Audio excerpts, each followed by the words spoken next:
What's happening, everybody? Thursday, September 25th, 2025. My name is Kevin Smith. Thank you so much for tuning in to Loud Majority Live. We got a jam-packed show for you guys today, and I'm really excited about it because today I'm going to have the opportunity to talk about the two things I love the most: politics and baseball.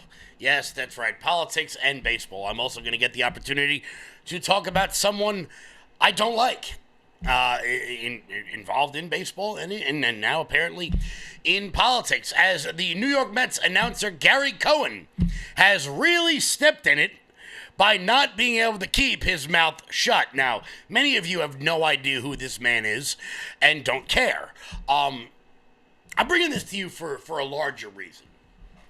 The idea of liberal brain rot, which is unfortunately something that we are all dealing with in this world. What is liberal brain rot? Well, there's many definitions to the concept of brain rot. What that is, what's up, Scout? Shout out, Virginia. How you doing?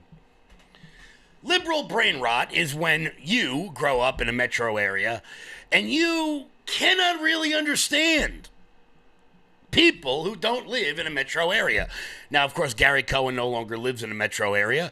He now lives in the suburbs because he is unbelievably wealthy and doesn't have to deal with the policies that he advocates. Now, this is not going to be so much about this is not going to be so much about baseball. I want to give you all an insight, a view into what it's like dealing with these arrogant metropolitan liberals on a day-to-day basis, which we have to deal with here in New York. Now, look, I'm still going to watch the Mets. I'm not going to lead some kind of boycott against Major League Baseball. We're in the middle of a wild card race. The Mets are important to me. Normally, I will put on the Mets and I will tune out from the news and politics in and of itself. Now, don't get me wrong, watching the Mets causes me more stress than I have on election night. If you're a Met fan or you're a sports fan of an unbelievably crappy team that just spent $1 billion on an overrated player, you know exactly what I'm talking about. Cowboys fans, you know what I mean. We're going to discuss the idea of liberal brain rot. So, here's a little background on the story. So, there is a player on the Chicago Cubs. He is a rookie third baseman named Matt Shaw. He is not a very good player, below average by all estimations. When this incident occurred, he was batting .220. He's actually not like a key player. He's not like a big player. You know, he's just your run-of-the-mill ball player. He'll probably be on another team next year and you won't even notice. Well, Matt Shaw took a day off to attend Charlie Kirk's funeral. Matt Shaw and Charlie Kirk were very good friends by all accounts. As a matter of fact, Erica Kirk had invited Matt Shaw to Charlie Kirk's funeral personally. So let's encompass this, okay? Let's encompass this whole story here. You have the most publicized and however you want to describe it, political assassination in this country in like half a century. You have a man who is a ball player and on this guy's favorite team and a friend of the man who is murdered. He gets invited to the funeral by the murdered person's wife. They have an off day the next day, so he was able to attend. He just needed the one day off. The Cubs are not playing for anything. They're already in the playoffs. They're not really playing for anything. And even if they were, this is not a big name player. This is not Shohei Ohtani. This is not Juan Soto. It's not Aaron Judge. He's just your run-of-the-mill guy. Well, this confused Gary Cohen so much so that he felt the need on the air to describe his befuddlement at the idea that a guy who plays for the Cubs watched his friend be murdered in front of his family, and he can't seem to wrap his brain around why he would be allowed to miss a game. That doesn't matter, by the way. Let's be clear. The Cubs have already clinched. They're already in the playoffs. He can't wrap his brain around why this would be allowed. In a row, Matt Shaw leads off for the Cubs. He had a base hit his first time up. Shaw had Cubs World in a tizzy this weekend when he was not here for the Cubs game with the Reds. Game they lost 1-0, and in which his lack of presence was felt. It was later revealed that he had been given permission to attend Charlie Kirk's funeral. Now, look, I want to be clear about this. He is talking about a guy missing a game that is not the current game. This happened a week prior, and Gary Cohen felt the need to bring it up. And I don't want to talk about any of the politics of it, but Well, when you say you don't want to talk about the politics of it, you're actually currently talking about the politics of it. the thought of leaving your team in the middle of a race for any reason other than a family emergency really strikes me as weird.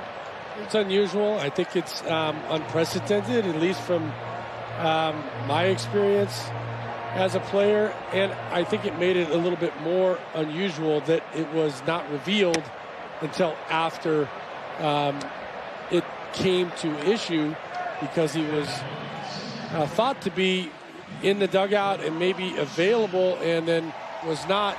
And that's now, Gary Cohen, the reason why it wasn't disclosed to people like you in the media is because they knew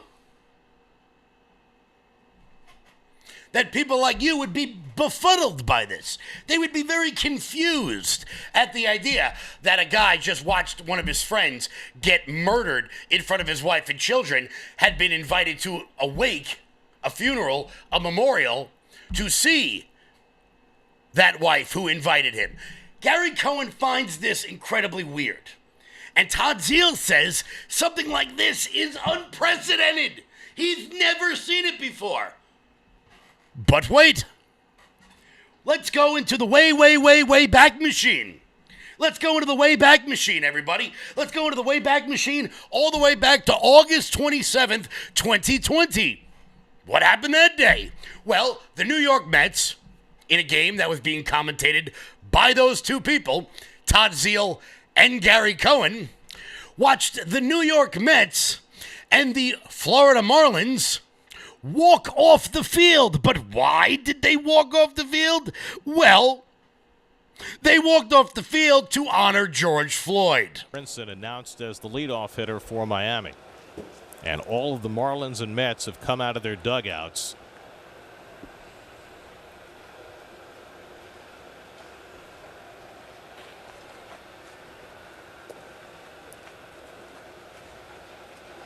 Michael Wacha takes off his hat, and all the Mets on the field are removing their hats as well.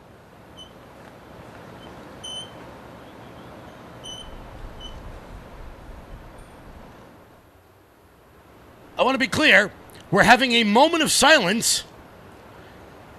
Also, Dom Smith, why are you wearing a mask standing in left field by yourself? That's neither here nor there.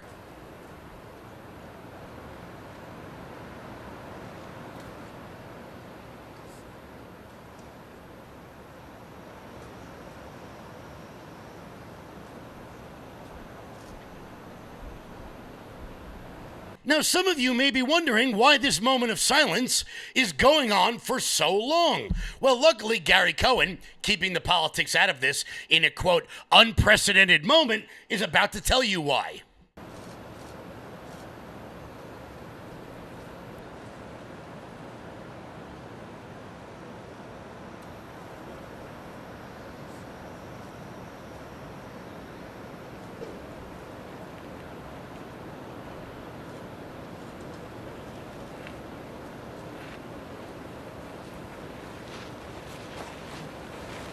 And now, after a moment of silence that lasted 42 seconds, the day before we celebrate Jackie Robinson Day, the Mets are exiting the field after both teams exchanged a wave of caps to one another. So it would appear as though, after a poignant moment, that the Mets and Marlins will not be playing baseball tonight.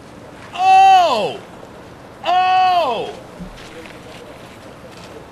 Oh, let's leave the politics out of it, Gary. Black Lives Matter shirt left on top of home plate. Let's leave the politics out of it. Politics aside, in an unprecedented moment that happened 5 years ago. So let's get this first off, real quick. Dominic Smith, why are you wearing a mask? You're standing in left field alone? Whatever. Masks. Remember when that was a thing? 42 seconds for George Floyd to honor Jackie Robinson. What the hell do the two of them have to do with each other? What? You got George Floyd, a junkie who held up a pregnant woman at gunpoint, and you 42 seconds for Jackie Robinson, maybe one of the most upstanding people ever. By the way, huge Republican.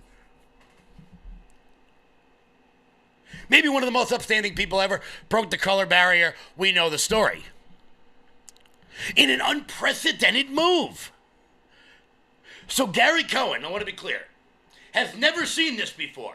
Since the Mets forfeited a game or postponed a game to promote a branded corporation, which is what Black Lives Matter was. It was a branded nonprofit.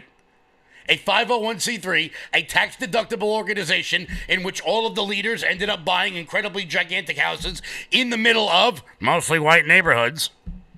High Patrice colors. Make sure we promote that sort of thing. But we have the most famous political assassination in America since, I don't know, Bobby Kennedy. Gary Cohen can't figure it out.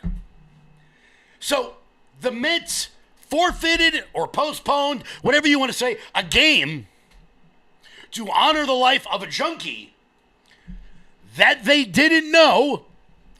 But Gary Cohen can't work his little brain around Matt Shaw needing to take the day off after the entire world watched his friend get his neck blown out in front of his wife and his kids. Can't work it. And I want to be clear. There was no reason for Gary Cohen to bring this up.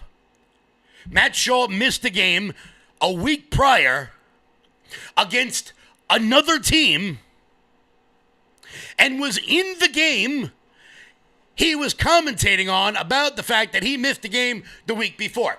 This is liberal brain rot because Gary Cohen can't, in his mindless, and I want to be clear, Gary Cohen is a huge liberal. I've met him say he's actually a giant asshole. One of my friends in the chat will tell you about what he did to an organization that I used to be a part of. He's a giant dick. In his world, he can't understand. Why would, like, Charlie Kirk was a guy on TikTok to him? Not, I don't know, a future president and an icon to millions around the world. George Floyd, however, I don't know.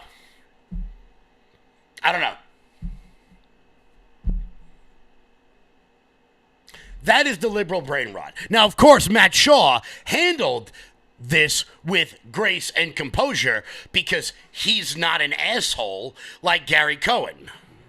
All the veteran players I've talked to, and really the whole team, having their support was really important to me.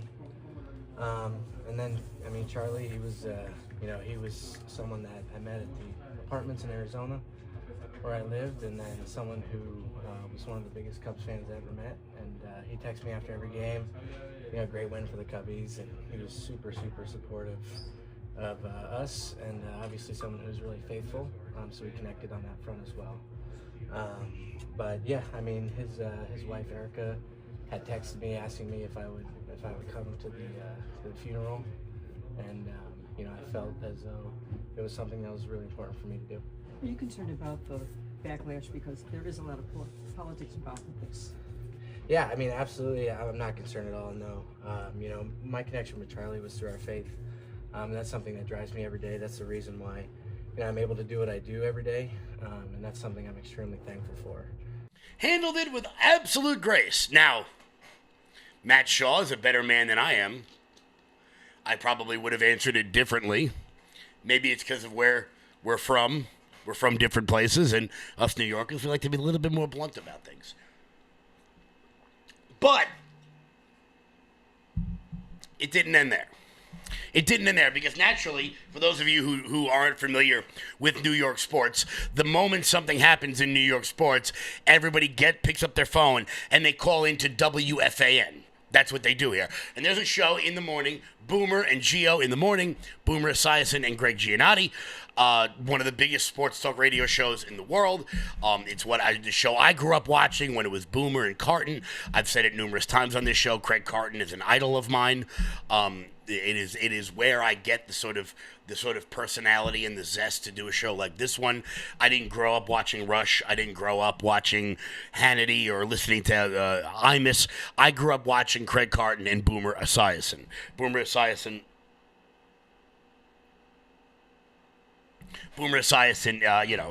Long Island native, played for the Jets.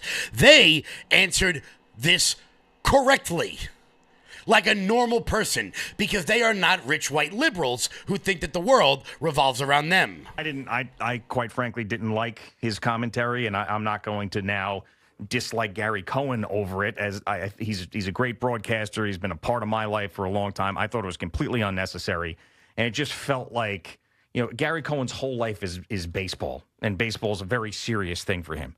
But Matt Shaw saw his friend get shot and killed, got shot in the neck in front of his family, and his wife requested that he be there, and Gary Cohen's got a problem with that because the Cubs are in a pennant race? Like, have we lost all touch with reality here? Well, some have. Like, I mean, it doesn't fall under the MLB's bereavement policy. Who gives a crap? If he wants to go to that, he can go to that. And don't be mad at him. If you're mad at anything, why you're mad, why you care, I have no idea. But be mad at the Cubs who granted him the ability to go. The Cubs supported him 100%, by the way.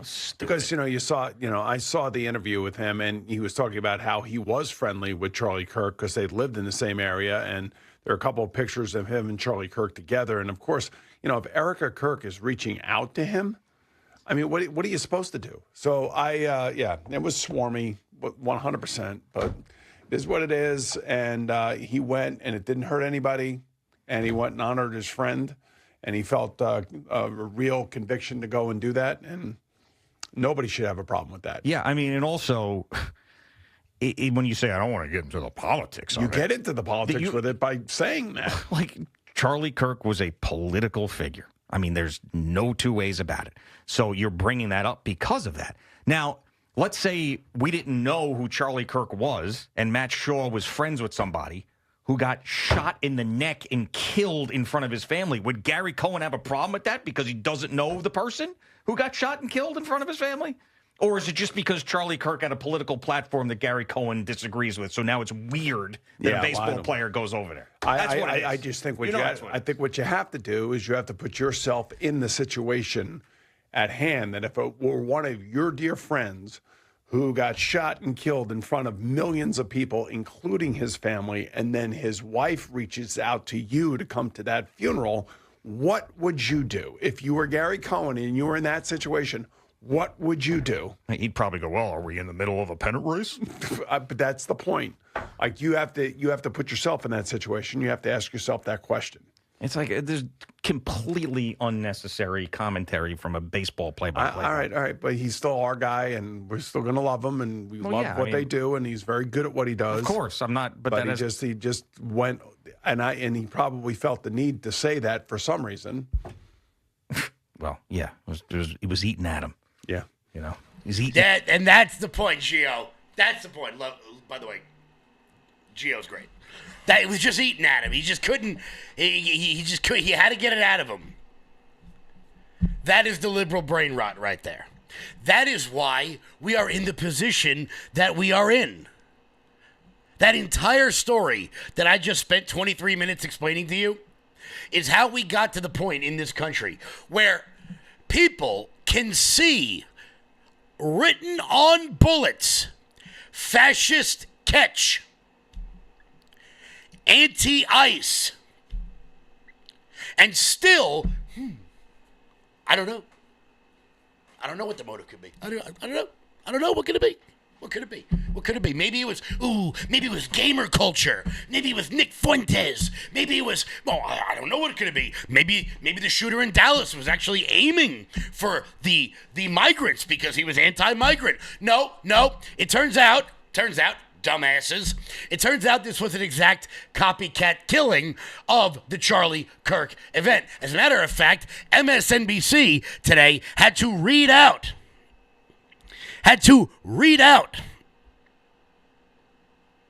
exactly what happened in this scenario and watch the life drain from their body as they have to admit that maybe, just maybe, they played a part in this. Terrorism falls into really three categories. It's either religiously motivated, ideologically motivated, or in this case, politically motivated. And the politically motivated ones, it doesn't happen in a vacuum. It happens because conditions have been set that people start acting out against. What are the conditions? So, distrust in institutions. That's been building for quite some time. Attacks on institutions, the wealth gap, oppressive policies, at least this is what people perceive, and then the militarization of ICE and other federal law enforcement, the wearing of the mask, the aggressive tactics.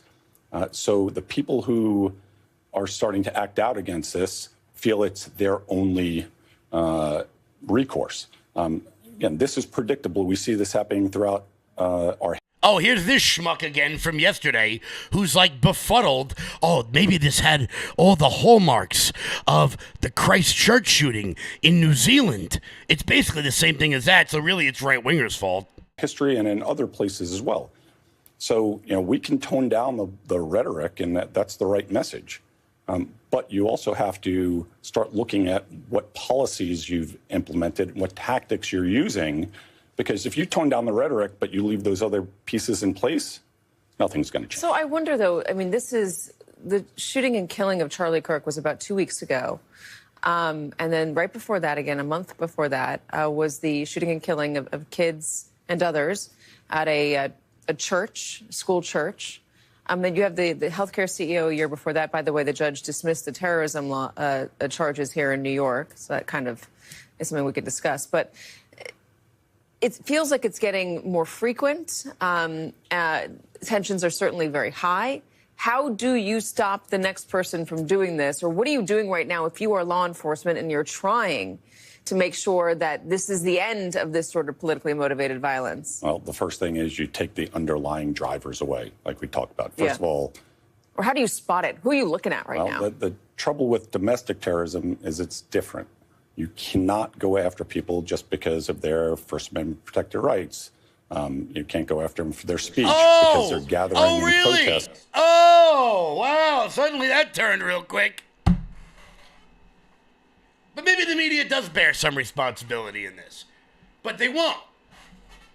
They'll never take any of the responsibility for it. Just like Gary Cohen will never take the responsibility for the fact that for some reason he was very proud of promoting a branded corporation that led to the deaths of nearly 100 black people in major metropolitan cities and burned down black neighborhoods. Also that 5 or 6 people could profit off of a nonprofit. because some junkie died in Minnesota, but seemed very confused at the fact that somebody would want to take the day off to mourn the loss of their friend. Very confused by that. The media bears no responsibility in this whatsoever. Yeah, except you don't. Charles, I am the ICE Executive Associate Director for Enforcement and Removal Operations.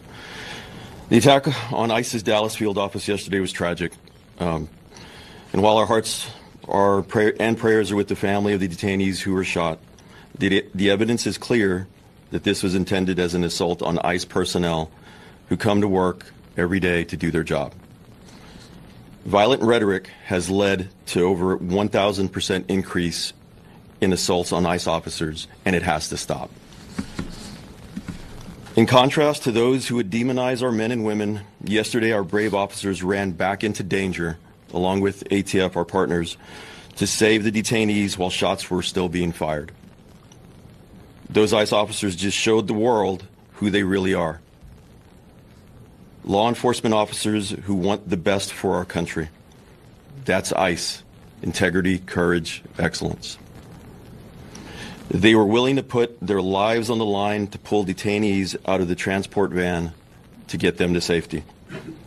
They are heroes, and I hope the media has the integrity to shine a light on this story. Enough is enough with the harmful lies and violent rhetoric. It has to stop.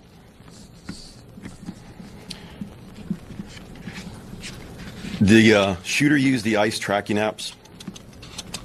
Anyone who creates or distributes these apps that is designed to spot, track, and locate ICE officers are well aware of the dangers that they are exposing to law enforcement. It's a casting call to invite bad actors to attack law enforcement officers. It's no different than giving a hitman the location of their intended target, and this is exactly what we saw happen in Dallas yesterday. The media has been amplifying these apps even as we warned them it would only lead to more attacks on law enforcement. We truly wish we didn't have to say, "I told you so," but here we are.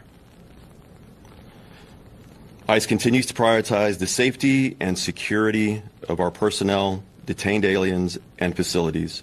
We will do everything possible to increase security to counter the increased wave of these lethal attacks. Again, we call on those who foment violence and vilify our law enforcement officers to cease the dangerous rhetoric. We also call on law-abiding Americans everywhere to report any suspicious activity.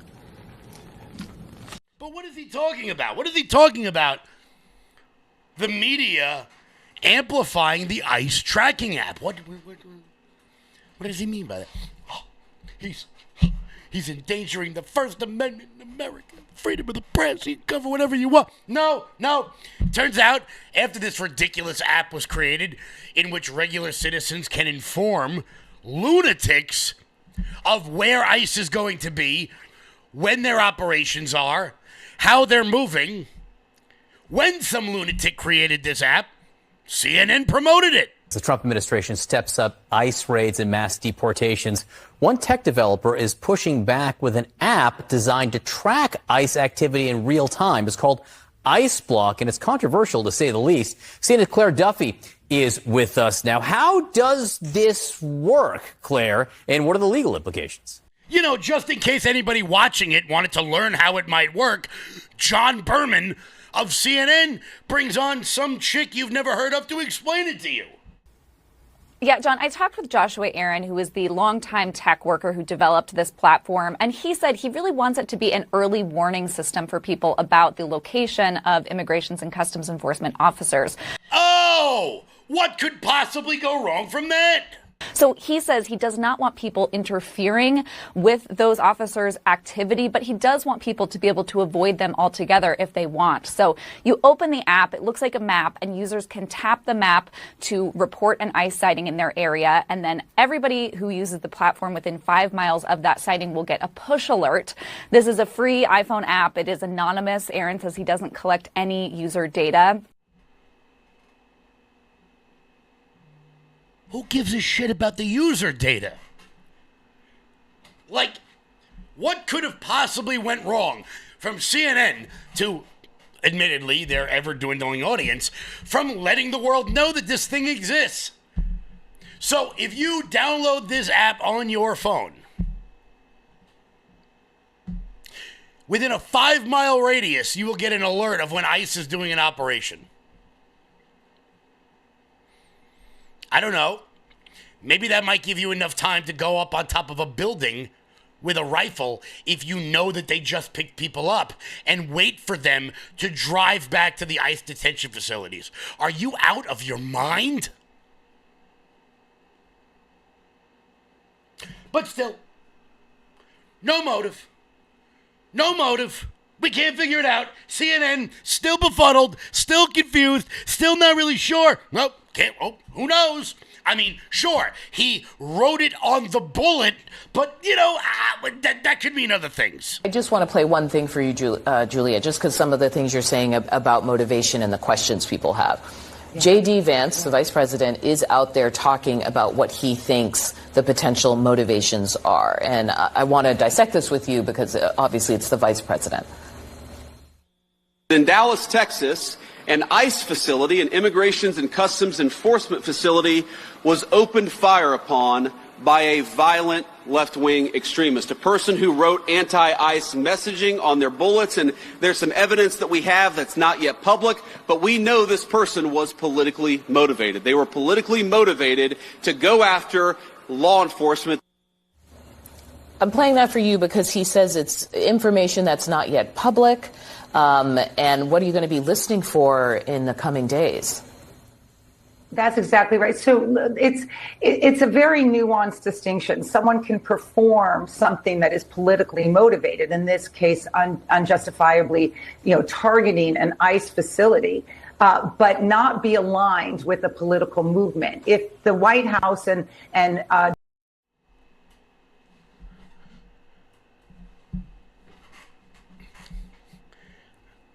So that woman just said that you can shoot up an ICE facility, write anti-ICE on the bullet casings, and it still not be politically motivated. But this is the same FBI that arrest people for praying outside of abortion clinics because it could be politically damaging or stressful. This is the same former FBI agent who was totally okay with the FBI targeting Catholics, targeting parents at school board meetings, inherently not political events, putting people like me on government watch lists.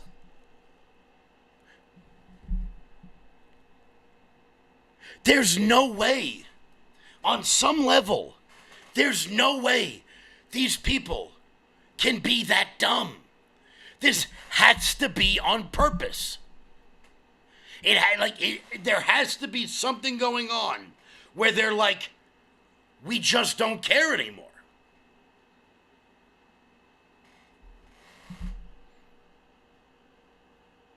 It has to be. I can think of, I'm so befuddled by this. I'm so lost by this. Now, CNN can't figure it out.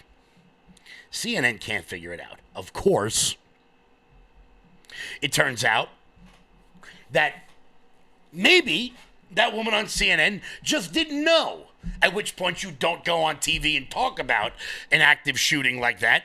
But it turns out that all you had to do was type away on your little computer, and you would find out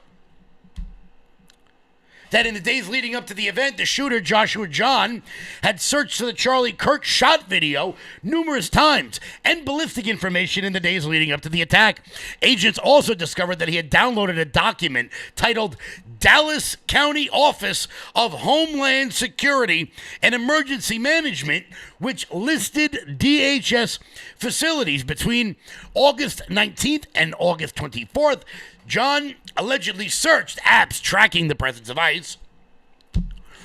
One handwritten note recovered at the scene read, "Hopefully this will make ICE agents fear terror to think, is there a sniper with AP rounds on that roof?" The guy left a note that told you why he did it. But CNN, they haven't gotten that far. They can't figure it out. According to Kesh Patel, the FBI's Dallas field office and FBI headquarters have been working 24/7 to seize devices and analyze data and process the writings at John's residence. Further accumulating evidence to this point indicates a high degree of pre-attack planning. But they still don't know. Jamel Hill, for her credit, you'll remember Jamel Hill. She's the person that ESPN did everything imaginable to keep on payroll until it was no longer possible to hide her blatant racism and just dumbassery on a regular basis. Not only does she say that the motive has not yet been established, but that she says definitively that there is no evidence it was politically motivated. There has been no reporting at all to suggest that this man was in any way left-wing. Of course, we have heard family members supposedly have told the media that he became a little bit more politically active in the last couple of years, or in recent years, I should say. And that was all we knew. He's never voted. He wasn't a part of any radical, I don't know what these organizations would be, but nothing that suggested he was a part of any radical left-wing organizations. Now, obviously, in the initial days of the reporting, it came out that his parents are quite conservative. And being that he's in Utah, there was a lot of discussion about what his political leanings could be. And I think... Oh, I'm sorry. That was her discussing Charlie Kirk. She still doesn't think there's any motive.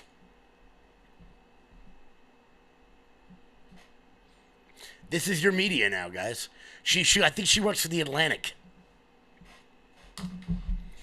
That woman is paid to say that shit. She's paid to say that. But you're the bad guy. But I'm the bad guy. Disinformation, remember that? You have a former ESPN anchor now working for The Atlantic who claims that there's no evidence that this guy that shot Charlie Kirk in the face can't figure it out. Can't figure it out. We may never know. As Brian Stelter famously said about Jesse Smollett, we may never know what happened on the streets of Chicago that night. That's a direct quote. We may never know. Brush it under the rug and let's keep moving.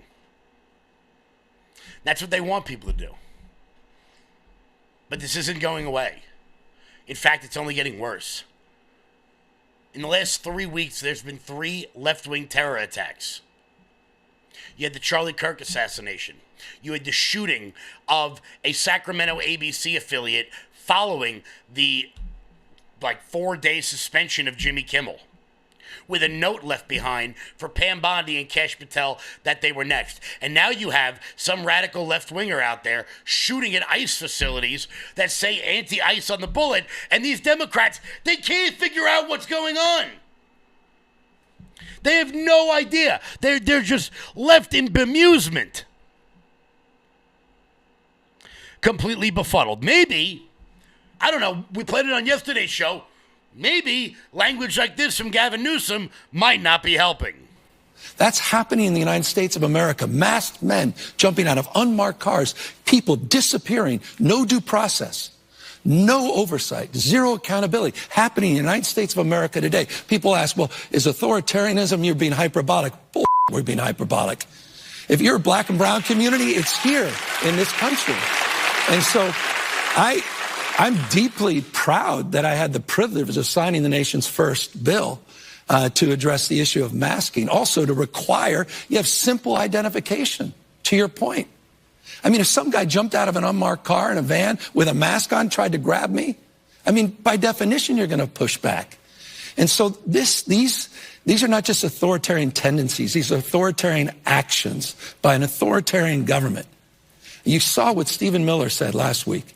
This should put chills up fine. Called the Democratic Party an extremist organization, basically a terrorist organization, saying he's going after his enemies. You saw the tweet that Donald Trump sent out, Truth Social, basically telling Pam Bondi, I want these 3 people taken out. That's happening in the United States. I don't know, maybe that had something to do with it. You know, because that happened 2 days ago, the night before the shooting. I don't know. What do I know? I'm just your friendly neighborhood right-wing extremist, according to these dithering idiots. Guys, we'll be back in 1 second because the only thing worse than this is the both sides crap. And yesterday, Greg Gutfeld was just not having it. Before we get to that, Old Glory Bank. When big banks decide who gets access to America's financial systems and who doesn't, who do you think gets left out? Middle Americans who proudly wave their pro-America values. Cancel culture in banking is corrosive. It limits your participation in a vibrant, free market economy. Fortunately, you can fight back. You now have the opportunity to invest in the bank that's investing in a fair American banking system, one based in freedom. Ownership in Old Glory Bank, the pro-America online bank, is here. Old Glory Bank is a full-service FDIC-insured bank that's the alternative to overreaching, un-American big banks. We stand for privacy, security, and liberty. We stand for freedom, family, faith, and the flag. We stand for all the values you stand for, and for the values big banks can't stand. So help keep banking in the hands of Main Street, not Wall Street. To invest in Old Glory Bank, go to oldglorybank.com. Admitting you're the reason why left-wingers keep shooting people may be hard. But do you know what's not hard? Switching banks over to Old Glory, guys. I did it too, and you should as well. Support the people who are supporting your values, your privacy, and your security, guys. Lock in those interest rates over at Old Glory Bank before Jerome Powell either wises up or loses his job. Let's be honest, it's happening any day now. Guys, head on over to oldglorybank.com. That's oldglorybank.com. While I am not a financial advisor, and I would never say that I am one, I'm a big believer in CDs. Lock in good interest rates while those are sky high, guys. Head on over to oldglory.com. That's oldglorybank.com. That's oldglorybank.com. Well, yesterday on the 5, old Jessica Tarlov, who has become like a human punching bag. I mean, I don't feel bad for her because, she could just admit she's wrong, which she won't do because she's a woman. Sorry, I couldn't let that one go. She could just admit she's wrong and that this both sidesism crap is exactly what it is, complete and utter crap. Yesterday, Greg Gutfeld was not having it.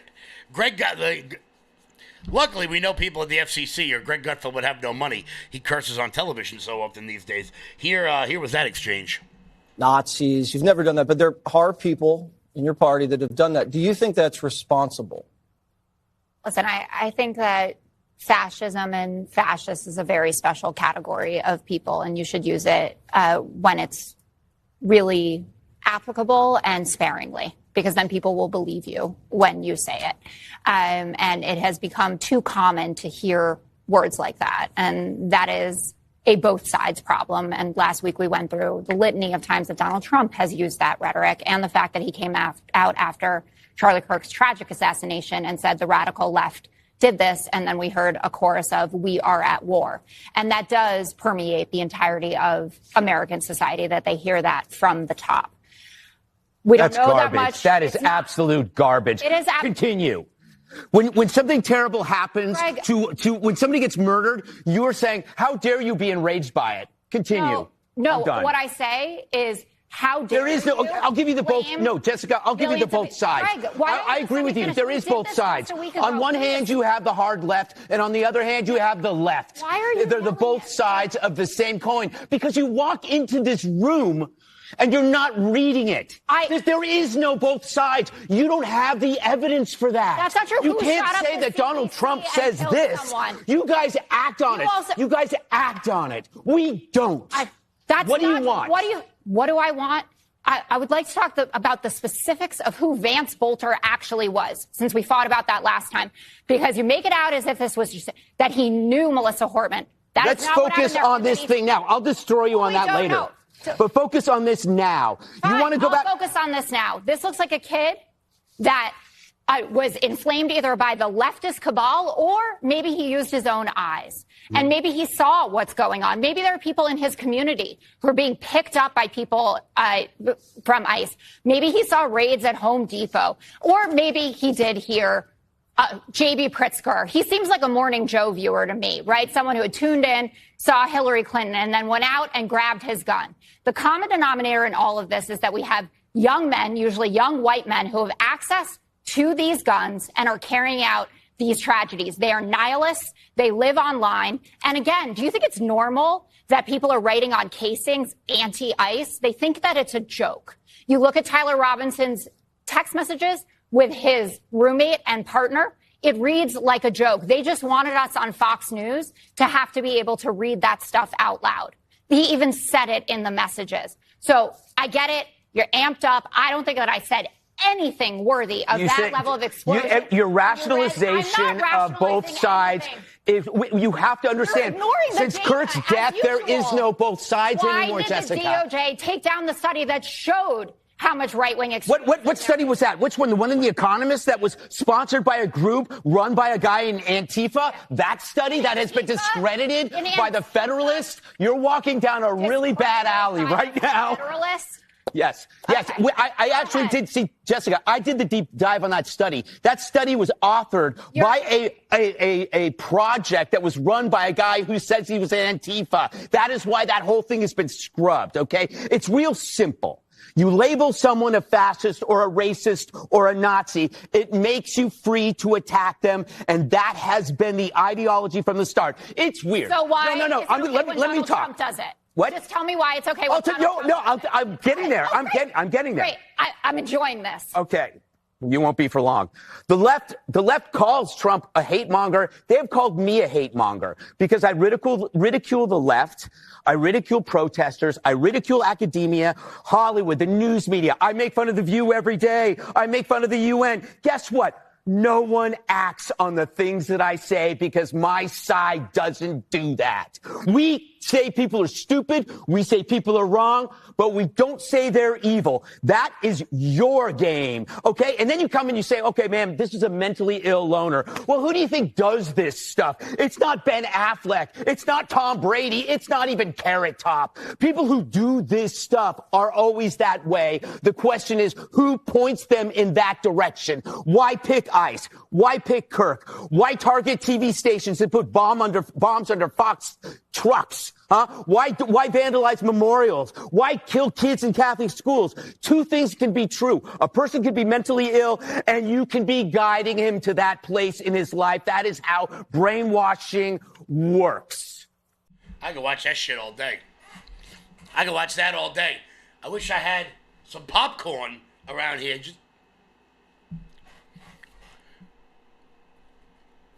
It's not both sides. Like Greg said, I can sit here and say that the ladies of The View are land whales. None of you are going to go around throwing vegetables at them. I can sit here and say that Jessica Tarloff is one of the most disingenuous people on television, and none of you are going to do anything about it. If you're walking through the streets of Manhattan and you see her, you're not going to throw a drink on her because you're a normal person. The key is the rhetoric that radicalizes the nihilistic loner to do this sort of crap. And it is the rhetoric coming from the left. It is the rhetoric coming from the left. And that study that Greg talks about, the one that the DOJ scrubbed from their website that came from The Economist that was written by the guy who was in Antifa, do you know why that study showed there was more right-wing violence than left-wing violence? I'm going to tell you why. Because all of the BLM violence was left out of the study. That wasn't included. Also, more violence that was not perpetrated by the right wing. How about the 3,000 people that died on 9/11? It's a safe bet those weren't right-wingers. I bet you that changes their model a little bit. But you can make a study say whatever you want. It's not that hard. I could publish a study of this audience right now about Donald Trump's approval rating, and it would say Donald Trump has an approval rating of what? 98%? LFA TV did a study that shows Donald Trump has an approval rating of 98%. That doesn't make it a real study. I could watch that all the live long day.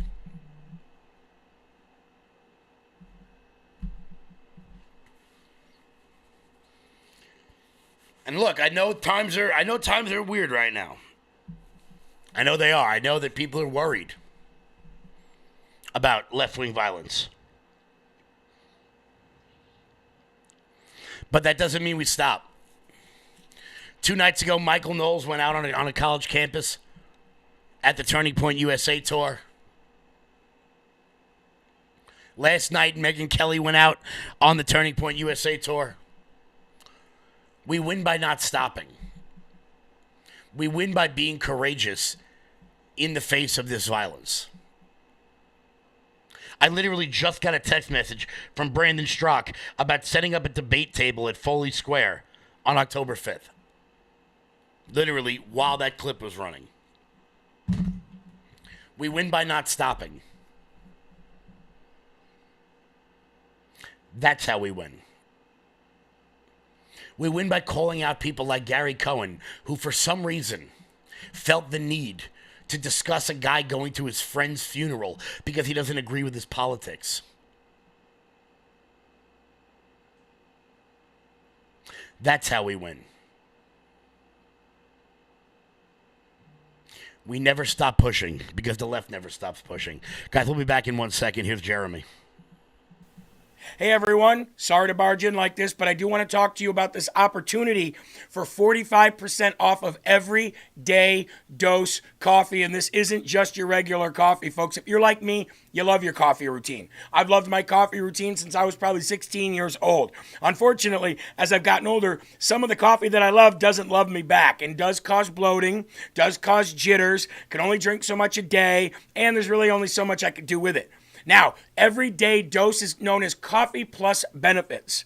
And what I mean by that, folks, is A, there is an ingredients booklet in there that gives you a ton of different recipes on how to make cold brew coffees of all different kinds, lattes, different hot coffees, and more. But the greatest thing about Everyday Dose is it is known as Coffee Plus Benefits, meaning that you're going to have 100% Arabica coffee, and you're going to also have lion's mane, chaga, collagen protein, and nootropics that keep your brain focused.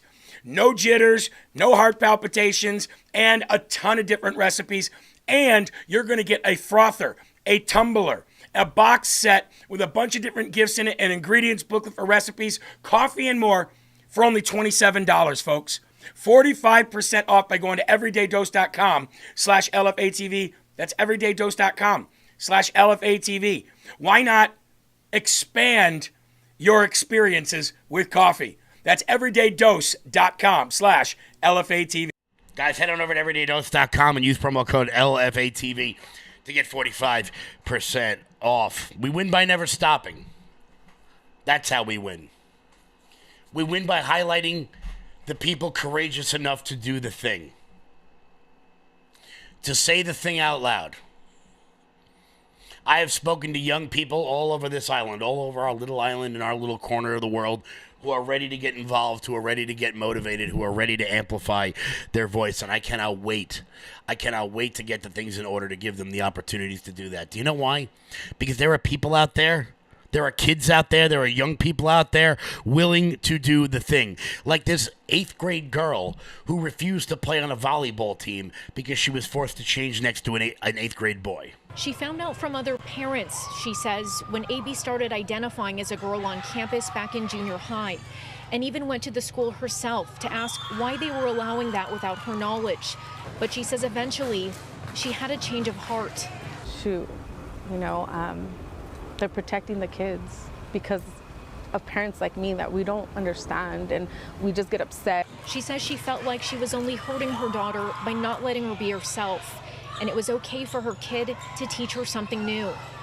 I did talk to her about how dangerous it is and how difficult it was going to be.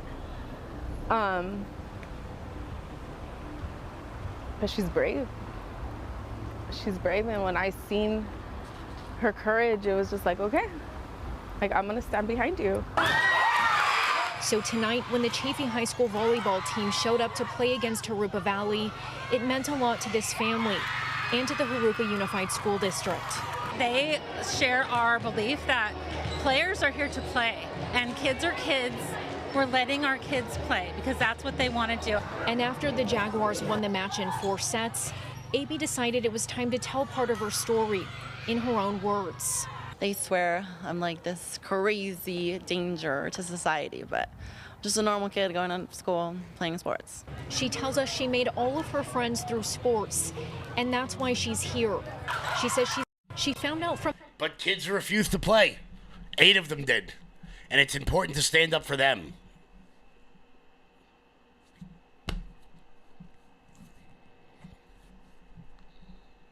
That's why we keep going on. That's why we keep doing the things that we're doing. And if people don't like it, well, quite frankly, you can go to hell. If my Met fan friends out there are watching this and you don't really like the fact that I just made fun of Gary Cohen for his liberal brain rot, I don't really care. I don't really care. It's just the reality.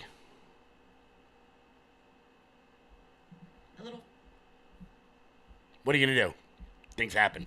Guys, it's 4 o'clock. I want to thank everybody so much for tuning in. For the local audience, we'll be making a big announcement tonight, 7 p.m. Check out all of the social medias. Tonight, we're going to be announcing our big Montauk rally that we do every year. Giddy up, let's go. That we do every single year. It's going to be absolutely great. So stay tuned. 7 o'clock tonight. Oh, yeah. Giddy up. Let's go. Guys, Pete Santilli's coming up next here on LFA TV. Before you guys check out, head on over to loudmajorityusa.com. That's loudmajorityusa.com. Sign up for the newsletter. Check out our shop. That is the best way to support this program and everything we've got going on over here. The easiest way to help the program is to share this video. Wherever you are watching, there's about 1,000 people watching on Facebook right now. Boom. Hit that share button. Gets the show out to more people. Guys, thank you all so much for tuning in. Is Pete roaring and ready to go? I think he is. Let's see. Yep, Pete's, we're waiting for Pete right now. Little rumble issue today, but we'll see.